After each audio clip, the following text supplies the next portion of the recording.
भूतिया डाकघर। रोहन और सुजय बुलेट राइड पर निकले थे। वे दोनों दिल्ली से हिमाचल का सफर कर रहे थे। सुबह से रात हो गई। वे लोग हिमाचल तक पहुंच गए थे पर अभी भी अपनी मंजिल से दूर थे।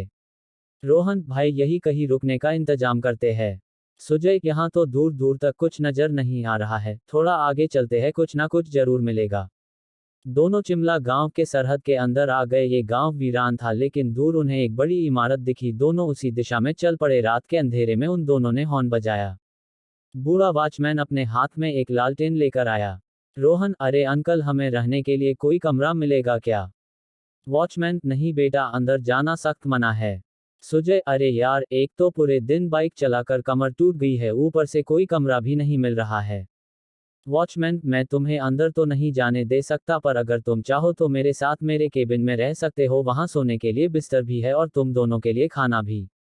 रोहन, चलेगा अंकल, आप तो ग्रेट हो, आप जैसा दिलदार देखा ही नहीं कहीं। दोनों लड़के वॉचमैन के केबिन में गए और फिर वॉचमैन ने उन दोनों के लिए गर्मा गर्म चाय बनाई। ठंड बहुत थी तो दोनों दोस्तों को चाय बहुत पसंद आई। वॉचमैन ने दोनों को खाना भी दिया और दोनों ने भरपेट खाना भी खा लिया। रोहन, थैंक यू अंकल, आपने हम दोनों की बहुत मदद की। वॉचमैन, कोई बात नहीं बेटा। रोहन, अंकल, ये तो डाकघर है ना, यहाँ तो रहने का इंतजाम होता है, तो इस डाकघर के अंदर जाने की परमिशन क्यों नहीं है? वॉचमैन, ये बहुत लंबी कहानी है बेटा।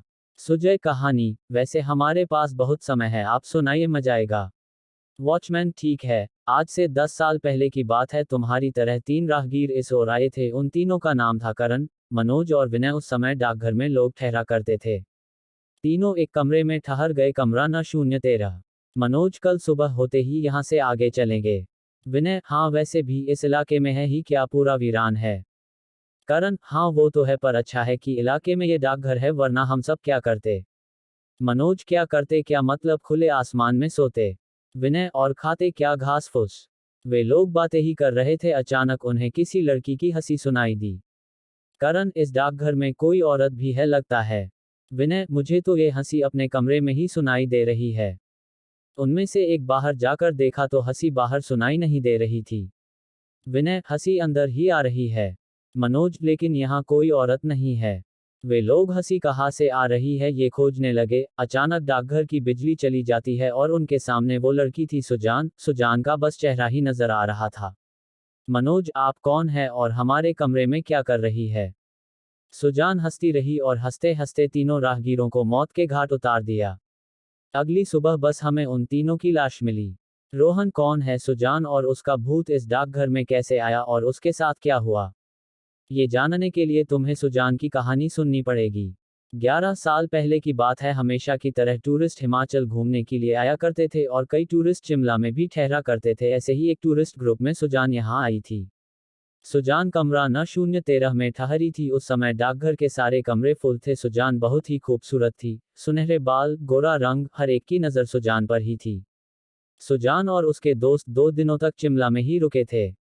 वो यहाँ एक पहाड़ों की तस्वीरें ले रहे थे। रात में वो अपने अपने कमरे में सोने चले गए और अचानक आधी रात को सुजान के कमरे से चीखने की आवाज़ सुनाई दी। उसके दोस्त और हम लोग वहाँ पहुँचे।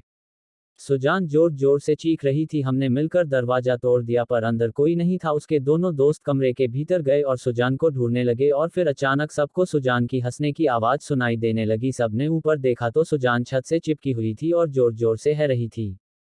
यह मंजर देखते ही हम लोग वहां से भाग गए पर उसके दोनों दोस्त वहीं फंस गए। दरवाजा अपने आप बंद हो गया और फिर हमें सुजान के दोस्तों के चीखने और चिल्लाने की आवाज़ें सुनाई देने लगी। किसी में हिम्मत नहीं थी कि उन लड़कों को बचा सके। हम सब अपनी जान बचाने के लिए ही भाग रहे थे। अगले दिन हमें सुजान और उसके दोनों दोस्तों की लाश मिली।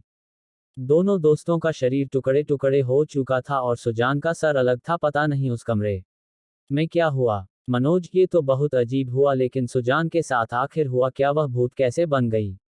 वॉचमैन, पता नहीं, लेकिन उस दिन के बाद से जो भी इस डाकघर में रहने आया उन सब की बस लाशें ही मिली।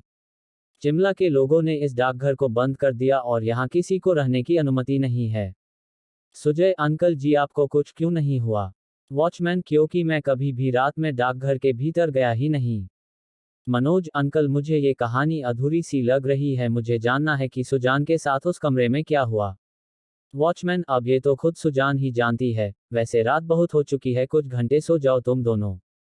वॉचमैन गहरी नींद में सो गया पर सुजय और रोहन को नींद नहीं आ रही थी। वो लोग दबे पांव डाकघर की ओर बढ़ गए। डाकघर में अंधेरा था तो रोहन ने अपनी टॉर्च ऑन कर ली। रोहन कमरा न 013 ढूंढते हैं। उन लोगों ने कमरा न 013 की तलाश की और कमरे के अंदर जाते ही दरवाजा अपने आप बंद हो गया। रोहन टॉर्च से देखने की कोशिश कर रहा था तो तभी उसके सामने एक औरत थी। दोनों की चीख सुनकर बूढ़े वॉचमैन की नींदें खुल गई। वॉचमैन, हे भगवान, मना किया था मैंने इन्हें अंदर जाने से, लेकिन आजकल के बच्चे बड़ों की बात कहाँ सुनते हैं। वॉचमैन अपना सर पकड़कर बैठ गया था क्योंकि वो जानता था कि सुजय और रोहन की मदद नहीं कर सकता था। डाकघर के अंदर जाना मौत को दावत देने के समान था। ना जाने ये भूतिया डाकघर और कितने लोगों की जान लेगा।